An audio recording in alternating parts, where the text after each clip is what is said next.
Hello students, N के Mittal law class में आपका स्वागत है। आज हम यहाँ पर एक मोस्ट इम्पॉर्टेंट टॉपिक कवर करेंगे।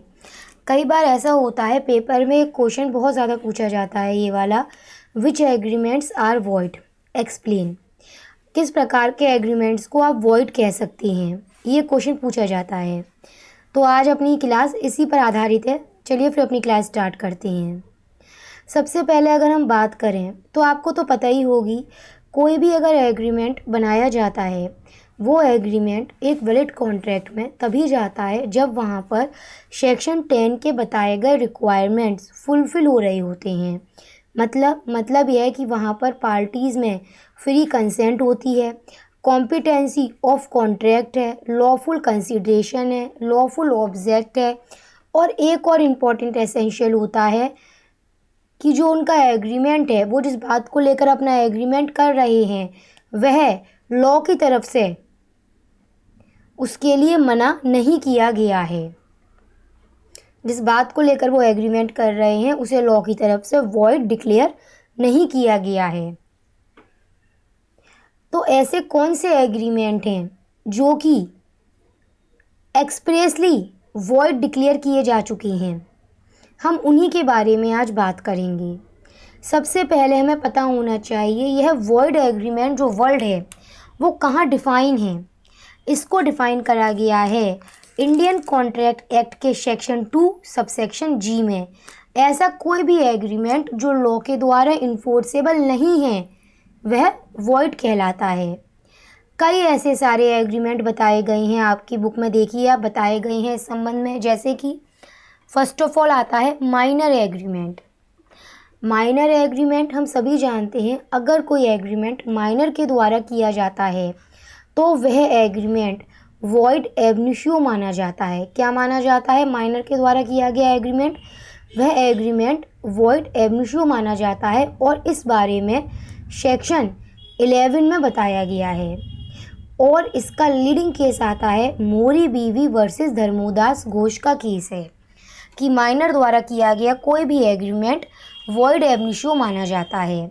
सेक्शन 11 जो है वो बहुत क्लियर बताता है इस विषय में कि जो पार्टीज़ हैं कॉन्ट्रैक्ट की, उन्हें कॉम्पिटेंट होना चाहिए। मतलब उनको मेजर साउंड माइंड, मतलब उन्हें मेजर साउंड माइंड और नॉट डिस्क्वालीफाइड टू बी, और उनको डिस्क्वालीफाइड बाय लॉ नहीं होना चाहिए उन्हें। अब सबसे बड़ी एक बात यहाँ आती है कि मिस्टेक ऑफ फैक्ट क्या है, सेक्शन 20 क्या बताता है। तो देखिए बहुत सिंपल इसका एक एग्जाम्पल है। सेक्शन 20 जो है आपको पता तो है ही, मिस्टेक दो तरह की होगी, मिस्टेक ऑफ फैक्ट और mistake of law. Mistake of fact भी दो तरह से होता है, बाइलेटरल और यूनिलेटरल। सेक्शन 20 जो है वो बाइलेटरल मिस्टेक के बारे में बताता है। वही बहुत सिंपल है, अगर ए और बी किसी बात को लेकर एग्रीमेंट करते हैं, यहाँ पर यह लोग हॉर्स को लेकर एग्रीमेंट करते हैं कि ए अपना हॉर्स बी को 10 लाख रुपए में बेचने की बात करता है।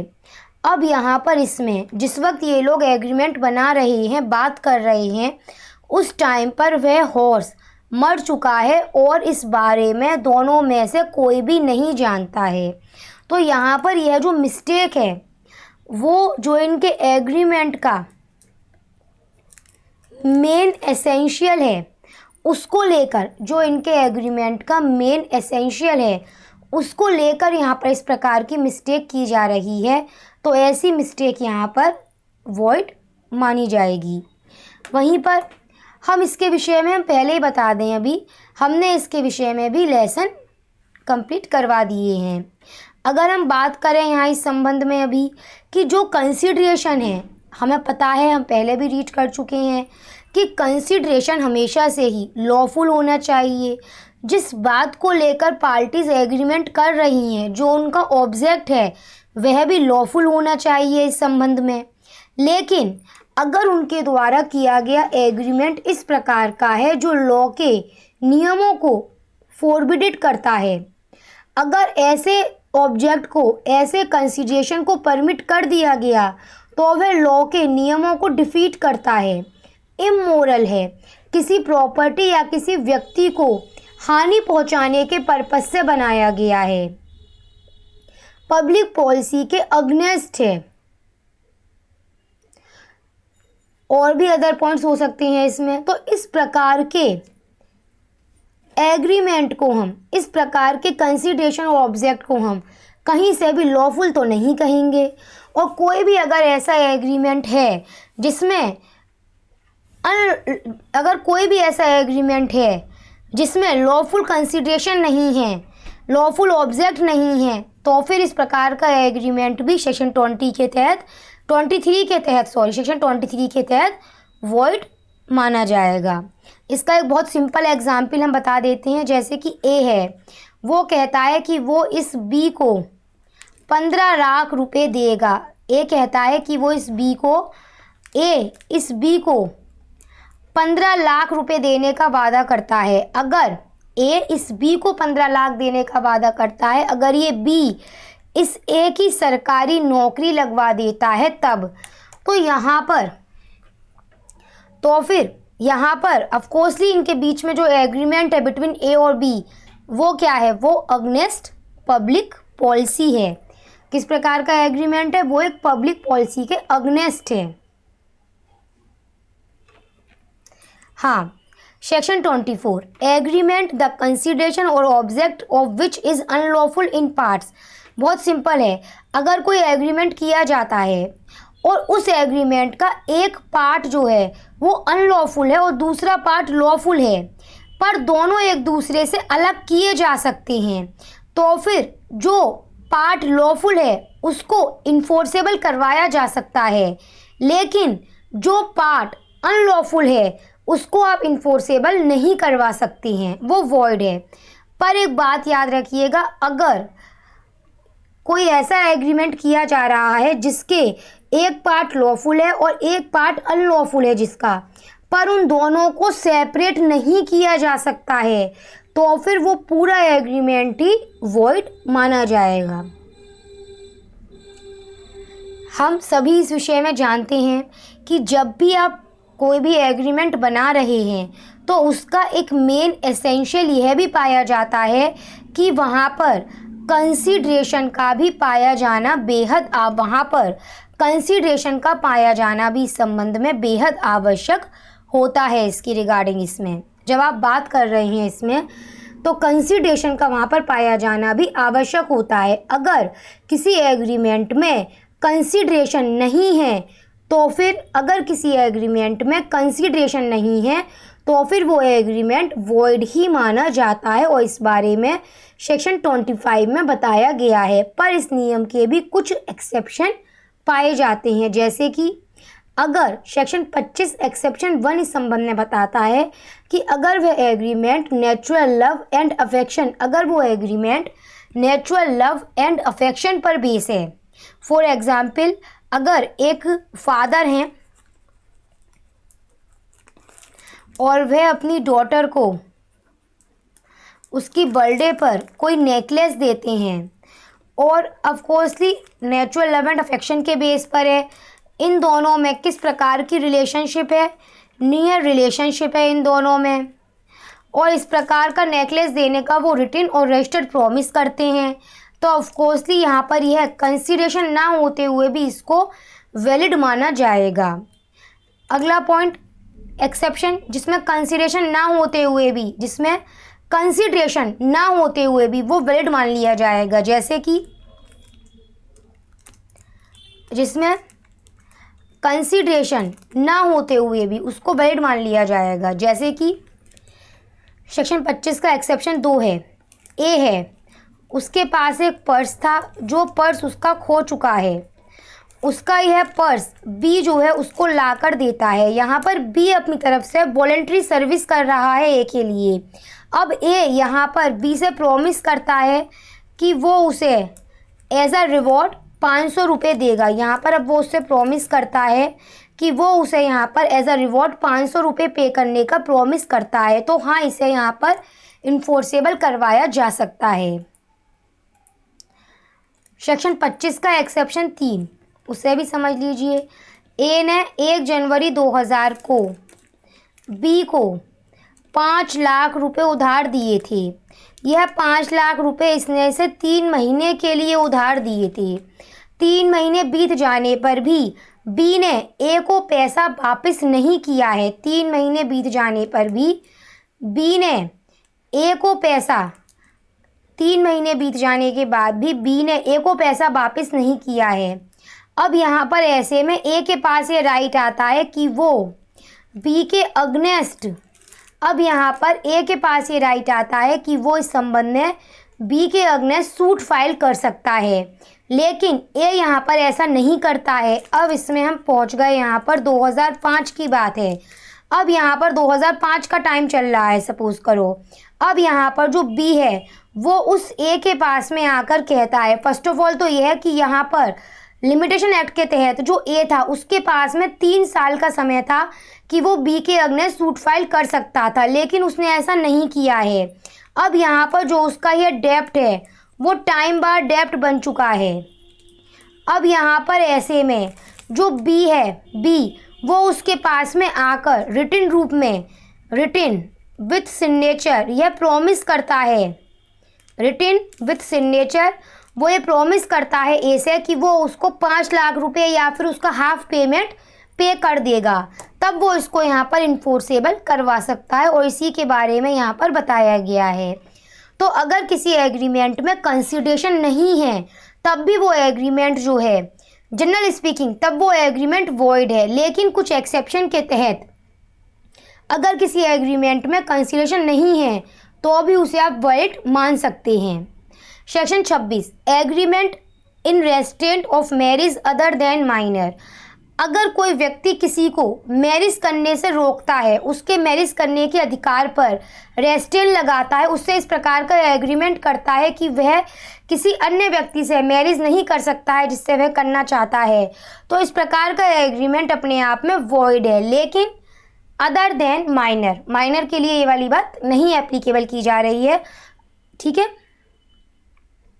उसको रेस्ट्रेन किया जा सकता है, उसको रोका जा सकता है, क्योंकि मैरिज करने की एक एज बताई गई है इसलिए।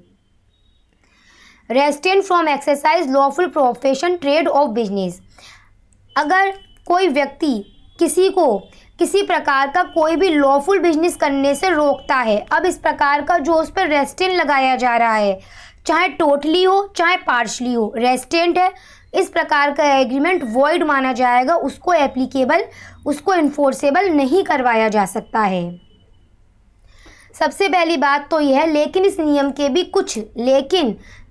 के भी यहाँ पर इस संबंध में कुछ एक्सेप्शन पाए जाते हैं, जैसे कि सेल द गुडविल। अगर कोई व्यक्ति अपने बिजनेस की गुडविल सेल कर रहा है तो फिर ऐसे व्यक्ति के ऊपर, अगर फॉर एग्जाम्पल समझते हैं, चलिए लीजिए, ए जो है वो बी को अपने बिजनेस की गुडविल सेल कर रहा है।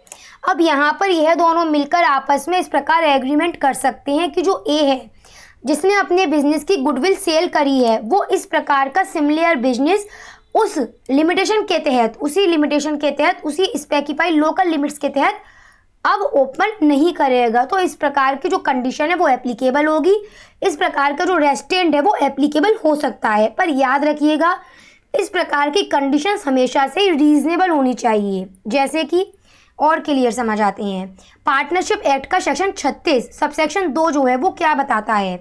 पार्टनरशिप में आउटगोइंग पार्टनर तो आप जानते हैं, वो पार्टनर जो पार्टनरशिप से जा चुका है वो पार्टनर आउटगोइंग पार्टनर है।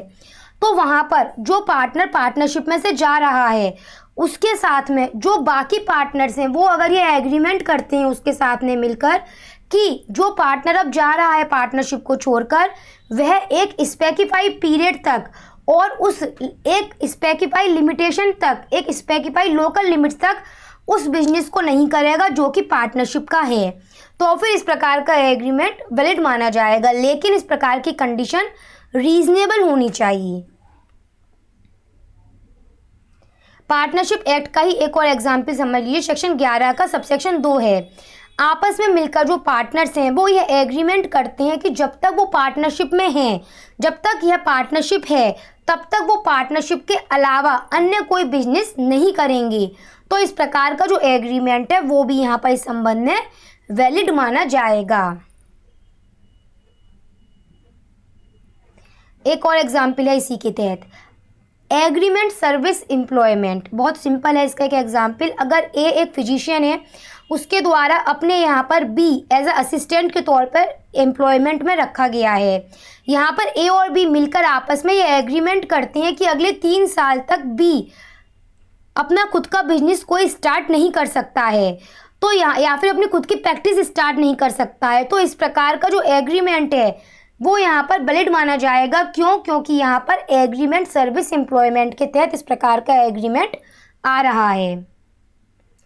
यस, अगर यहाँ पर एक बात समझिएगा, अगर यहाँ पर किसी कोई गुड्स है, उस गुड्स का जो मैन्युफैक्चरिंग करने वाला जो व्यक्ति है, मैन्युफैक्चर, वो यहाँ पर ये एग्रीमेंट करता है कि उसके यहाँ पर जो गुड्स बन रहे हैं वो उन सभी गुड्स को एक सर्टेन पीरियड पे एक सर्टेन अमाउंट पर एक ही मर्चेंट को बेचेगा। तो इस प्रकार का जो एग्रीमेंट है वो भी यहाँ पर इस संबंध में वैलिड माना जा सकता है। अगर किसी मार्केट के सेलर्स आपस में मिलकर यह एग्रीमेंट करते हैं कि वो अपनी मार्केट में किसी प्रकार का जो कोई गुड्स है, एक पार्टिकुलर जो गुड्स है, उसे इससे कम दाम पर नहीं बेचेंगे, सभी एग्रीमेंट करते हैं, तो इस प्रकार का एग्रीमेंट ट्रेड कॉम्बिनेशन कहलाता है, जो कि अपने आप में वैलिड माना जाएगा। Section 28, agreement in restraint of legal proceeding. Agreement in restraint of legal proceeding, अगर कोई इस प्रकार का एग्रीमेंट होता है जो किसी व्यक्ति को उसके लीगल राइट्स को इन्फोर्स करने से रोकता है, जो उसके लीगल राइट्स हैं उसके लिए वह लीगल प्रोसीडिंग करने का राइट रखता है, तो अगर कोई इस प्रकार का एग्रीमेंट बनाया जाता है जो कि उसको लीगल प्रोसीडिंग करने से रोक रहा है, तो इस प्रकार का एग्रीमेंट भी यहाँ पर वॉइड माना जाएगा। लेकिन इसके भी कुछ अपने एक्सेप्शन हैं। अगर पार्टीज़ यहाँ पर यह एग्रीमेंट करती हैं कि वो अपने मामले को आर्बिट्रेटर के पास में लेकर जाएंगी, वो अगर आपस में मिलकर यह एग्रीमेंट करती हैं कि वह अपने इस मामले को, जो भी उनके बीच में डिस्प्यूट एराइज हो रहे हैं, चाहे अभी एराइज हो रहे हैं चाहे बाद में एराइज होते हैं, वो उसको लेकर आर्बिट्रेटर के पास में जाएंगी, तो इस प्रकार का जो एग्रीमेंट है वो यहाँ पर सेक्शन 28 का एक्सेप्शन होगा, जो कि अपने आप में वैलिड माना जाएगा।